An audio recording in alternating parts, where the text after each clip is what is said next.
الشهقة دي ماليش دعوة بيها، انا مالي الم بيها.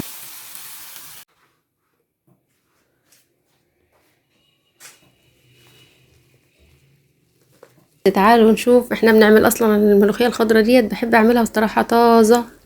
يعني انا بصراحة بحبها طازة جدا يعني. الناشفة دي احيانا كده في طول السنة بنبقى يعني نطبخها مرة ولا كم مرة. عشان نعملها كده لازم بتتغسل كويس وتنشف كويس وننفضها كويس، وبعدين نمسكها نقطفها حلو كده ونفردها على صينية ولا حاجة عشان تبقى ناشفة، وبعدين نجيبها عشان نشتغل عليها. ايه طبعا كده بسم الله ما شاء الله، اللهم صل على محمد. اول مرة كده اجرب الكبة دي علشان خاطر اعمل عليها الملوخية، لان انا كنت متعودة اعملها بمخرطة، يعني مع انه ما عادش فيه دراعات بقى للمخرطة والكلام ده. فرمتين تلاتة وبس. بصراحة الكبة دي بتسخن، فما مش عايزة حد، ما بنصحش بيها النوع ده، ما بنصحش بيه.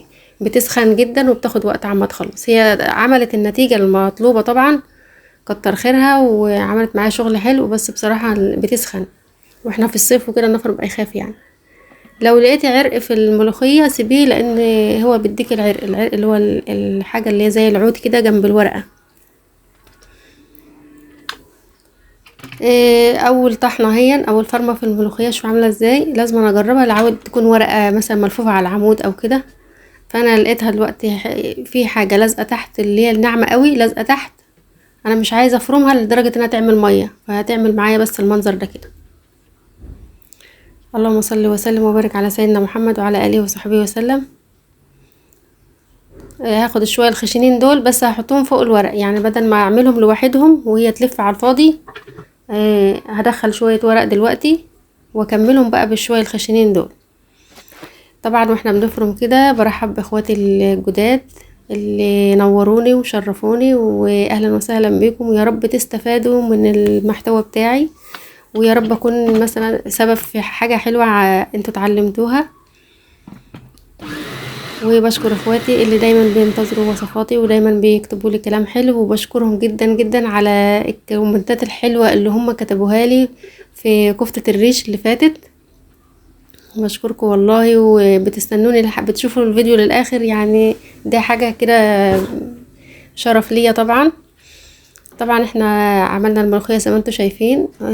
دي بقى شوربة البطة اللي انا كنت ماسكاها مطلعة روحها دي. دبحها مرتين. البطة ديت عملت عليها الشوربة، خدت الشوربة بتاعتها عشان خاطر الملوخية. طبعا يا جماعة لازم نعمل حسابنا ان الشوربة فيها ملح وفيها بهاراتها وفيها حاجتها. فانا محتاجة بس معلقتين طماطم اللي هم متسبكين يعني. واللي ما عندهوش حاجة زي دي يحط صلصة طماطم عادي خالص، بتبقى صلصة جاهزة. اهم حاجة نظبط الطعم. معانا شوية كمون، شوية كزبرة ناشفة، شوية فلفل اسمر، مش محتاجين حاجة تانية غير ذرة سكر، ونظبط الملح وبس. هو ده اللي احنا عايزينه. الا بقى ان في ناس بتحب الاكل سبايسي بتحط شوية شطة، لان طبعا ما بنحط الشطة في الشوربة بتاعة البط ولا حاجة، فاحنا نحط لها مثلا نص معلقة ولا حاجة حسب الرغبة يعني. اهي هغطي بقى الحلة، تاخد لها مثلا دقيقة كده في الغلو اللي عايزاها تغلي، واول ما تبقبق كده هنبتدي نشتغل.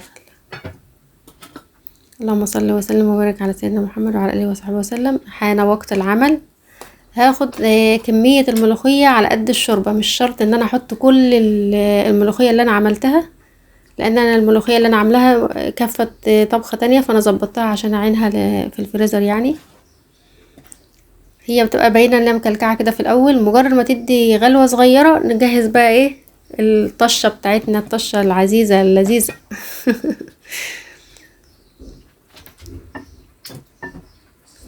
اللهم صل وسلم وبارك على سيدنا محمد وعلى اله وصحبه وسلم. معايا كمان معلقه توم، اهي معلقه توم بس مفروم. هي بصراحه الملوخيه بتحب التوم جدا، ومن غيره ما تتاكلش. في محافظات تانية كده، مش عايزه اقول اسامي المحافظات. كلت عندهم الملوخيه عاملينها ببصل، ما بيحطوش حتى فيها فص توم. حتى لما انا رحت هناك قلت لهم يا جماعه احنا مش بنطبخها كده يعني. طيب ورينا بتعملها ازاي. عملتها بالطريقه دي وعجبتهم جدا جدا، بس يعني ايه، في ناس بتبقى تتضايق من يعني مش عايزين يغيروا طريقه طبيخهم وكده يعني. بس على مين، هي الملوخيه دي بتتعمل كده يا جماعه، ودي الاساس اللي مكتوب في الكتاب. هقلبها شويه لما تبقى لونها ذهبي، ونديلها بقى الطشه الجميله اهي. سامعين هنا بقى شهقة، وانا قفلتها المرة دي. انا ما اعرفش يعني التراث بتاعنا ليه كانت الست تشهق كده وقت الملوخية، كده كده هتبقى حلوة بصراحة. كده الملوخية تاخد لها دقيقة فقط، نظبط الطعم بتاعها وعلى كده ونغطيها وخلاص. وصلتوا لهنا، شكرا لكم جدا على حسن الاستماع وحسن المتابعة. واذا عجبكم الفيديو وعجبتكم الملوخية وعجبتكم اللي عملت الملوخية بقى في الطريقة بتاعتها، يا ريت بقى ما تنسونيش في لايك وشير ودعوة حلوة وكومنت جميل كده زي قلوبكم. وانتظروني ان شاء الله في وصفة جديدة، والسلام عليكم.